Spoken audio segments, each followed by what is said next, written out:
Thank you, Madam Chair. My name is Siphiwe Baleka. I am the president of the Balanta Barasa History and Genealogy Society in America and co-founder of the Lineage Restoration Movement. The criminal transatlantic trafficking of people with African lineage and heritage, commonly referred to as the transatlantic slave trade, consisted of a minimum of 36,000 voyages that are documented in the Transatlantic Slave Trade database. At least 12.5 million people from the African continent were trafficked to the Americas, and they and their descendants were dehumanized through a slave manufacturing process that resulted in the crime against humanity known as ethnocide.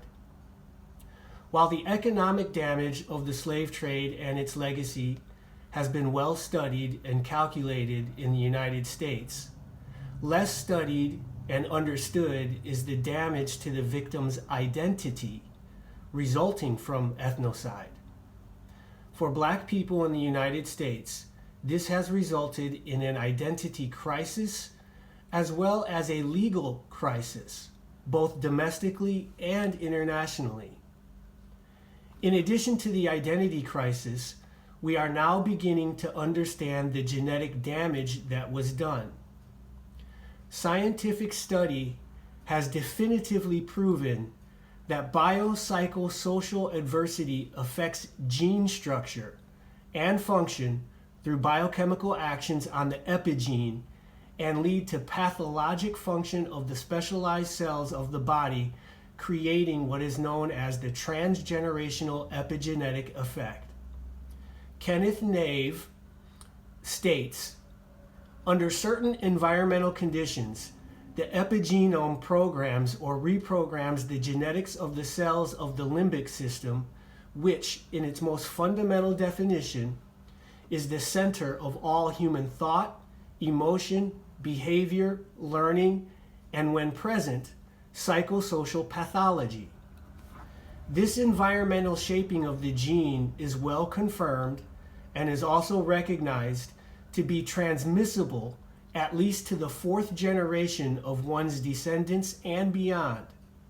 That means that any environmental hardship experienced by your ancestors and causing this genetic environmental shaping could possibly and is probably transferred down to you, their descendant, and likewise your progeny for generations. This is the transgenerational epigenetic effect. Until recently, reversing the dehumanization process that resulted in ethnocide and resolving the identity crisis of the victims of the slave trade was thought impossible. However, due to the advent of genetic testing through the company African Ancestry, it is possible to restore the ancestral lineages of the victims. More than 750,000 tests have already identified maternal and paternal lineages, creating the new lineage restoration movement. With restored identities, groups of people on both sides of the Atlantic who share the same ancestry are now reconnecting and returning to their ancestral homelands.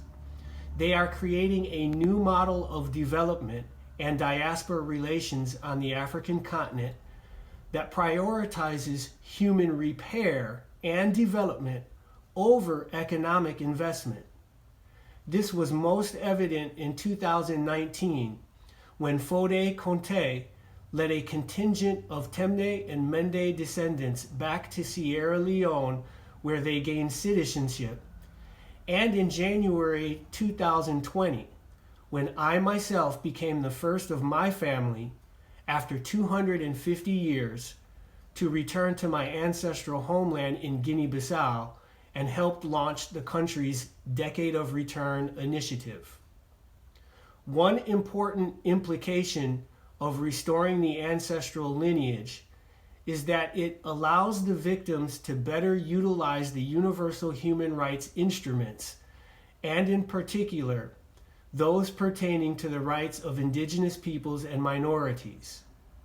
The dehumanizing slave manufacturing process took place in controlled environments that used violence and terrorism over the course of 400 years.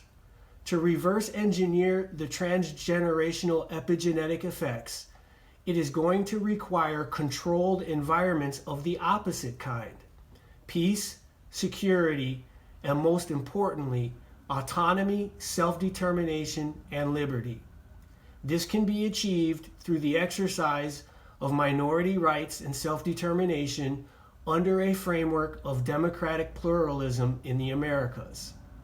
I invite the working group of experts on people of African descent to review my complete statement, as well as the document Agenda for Black America's Restoration and Self-Determination, to see a vision and proposal for what this looks like in the United States. Thank you.